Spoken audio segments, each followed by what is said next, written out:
Avec nos enfants, on rêve de rencontrer les animaux de la savane. En safari en Tanzanie, vous pourrez en voir beaucoup et de près. Girafes, éléphants, lions. Oh, les enfants vont rugir de bonheur. Je m'y crois déjà. C'est vous aussi les bruitages là ? Avec Marco Vasco, ne rêvez plus. Vivez votre voyage l'esprit libre. On s'occupe de tout. Génial ! Avec ma femme, on voudrait aussi en profiter pour se relaxer. Alors direction Zanzibar après le safari pour découvrir la douceur de ces plages de sable fin. Je vous organise même une sortie en mer. Vous savez vraiment vous occuper de nous. Rendez-vous sur marcovasco.fr pour imaginer votre prochain voyage sur mesure. Les podcasts du Figaro. Qu'elle soit pompeuse, passe-partout, minimaliste ou un brin obscène, l'étiquette collée sur la bouteille est censée en dire long sur la suite des opérations. Du moins, c'est ce que vous pensiez jusqu'à aujourd'hui, et c'est la raison pour laquelle je vous invite à écouter cet épisode jusqu'à la dernière goutte. Voici ce que les vignerons ne veulent surtout pas que vous sachiez.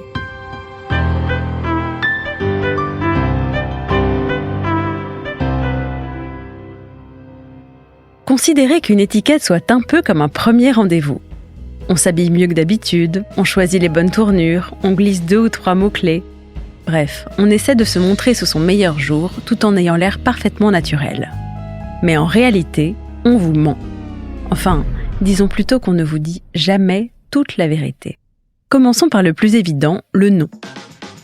D'abord celui du domaine, à commencer par le terme de « château », censé rassurer ceux qui n'y connaissent pas grand-chose. Parce que parfois, sachez-le, le fameux château ressemble davantage à un hangar ou à une cabane au milieu des vignes qu'à un véritable manoir. Du côté des domaines, gardez en tête qu'il y aura souvent une dimension d'évocation dans le choix du nom. En soi, l'étymologie ou la réalité du bâti n'auront certes aucune influence sur le goût, mais parfois, hélas, sur le prix. Même son de cloche pour la mention « mis en bouteille au château » ou à la propriété, qui fait surgir en vous l'image d'un vigneron en train de remplir chaque bouteille à la main. Croyez-moi, dans la grande majorité des cas, le procédé est beaucoup plus industriel qu'on ne le croit. Question ô combien épineuse, celle du millésime. Entre ceux qu'on désigne comme le millésime du siècle, il y en a souvent plusieurs, je vous laisse juger par vous-même à quel point ça n'a pas de sens, les millésimes maudits qu'on laisse dans le fond de la classe avant de les ressortir fièrement pour affirmer qu'après des années d'errance, ils révèlent enfin toute leur noblesse, et enfin ceux qui sont censés être bons ici et indigents là-bas, tout un salmigondis de croyances et de réputation qui laisse aux vignerons le loisir de réécrire l'histoire à leur façon. Ensuite, la fameuse AOC, ou appellation d'origine contrôlée. Indice de réassurance par excellence, qui recouvre pourtant une réalité on ne peut plus bigarrée, avec des critères plus ou moins stricts selon les régions. En fait, quelques cases de cocher ne feront hélas jamais office de garantie de qualité. Alors oui, un meursault ou une côte rôtie vous apparaîtra toujours plus sexy, mais ne négligez pas pour autant le potentiel insoupçonné d'un brésème ou d'un collioure.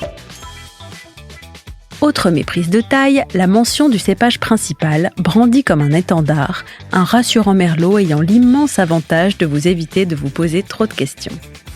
Seulement voilà, d'autres inconnus moins illustres viennent parfois se glisser dans l'assemblage, sans qu'il soit obligatoire d'en faire mention. Prudence donc, avant de vanter l'extrême pureté de ce que vous pensiez être un 100% pinot noir.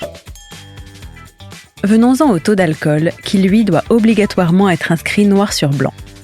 S'il est aujourd'hui de plus en plus complexe de maîtriser des degrés ayant tendance à partir à la hausse d'année en année, sachez qu'une tolérance de 0,5 est communément acceptée, voire 0,8 pour des vins de plus de 3 ans.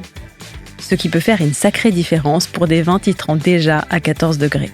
Une zone grise que la plupart des vignerons balaient d'une petite blague, toujours la même, et en reprenant à leur compte le mode de comptage des manifestants. On est à 13,5 selon la police. Et maintenant, les fameux intrants. Après de longues années de flou artistique, il est désormais obligatoire de mentionner la liste des ingrédients sur l'étiquette, dévoilant pour certains qu'il s'agit là bien plus d'un potage de synthèse que d'un innocent jus de raisin. Édulcorants, régulateurs d'acidité, conservateurs, antioxydants, agents stabilisateurs, gaz d'emballage, sans oublier le « contient naturellement des sulfites » qui brouille encore davantage l'équation. Une liste à la Prévert qu'il n'est plus possible de cacher sous le tapis. Encore que, dans la plupart des cas, le QR code s'avérera bien commode et ceux qui prendront la peine d'aller le scanner après 2 verres de Chablis ne sont rien, sinon de grands dangereux. Merci d'avoir écouté ce podcast. Je suis Alicia Doré, journaliste vin. Vous pouvez retrouver Parlons Vin sur Figaro Radio, le site du Figaro et toutes les plateformes d'écoute. Si vous avez aimé cet épisode, n'hésitez pas à vous abonner et à laisser votre avis. À bientôt!